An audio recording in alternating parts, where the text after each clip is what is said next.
Ассалаумағалейкум достар, мынау терминал арқылы, Каспи терминал арқылы Каспи Голдқа қалай ақша саламыз.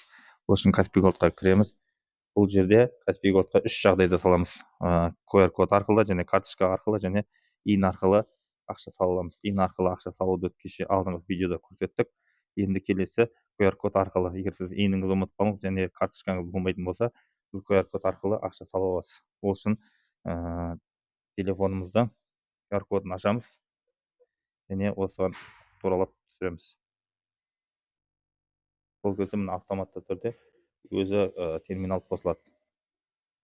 Және осы жерде мына жасыл свет жанды. Осы жасыл светке ақша саламыз. Мысалы мен 1000 теңге салайын. Осы автоматты тартылады және міне 1000 теңге салынды. Және осы жерде міне толықтыру деген батырмасын басамыз. Кішкене күтеміз.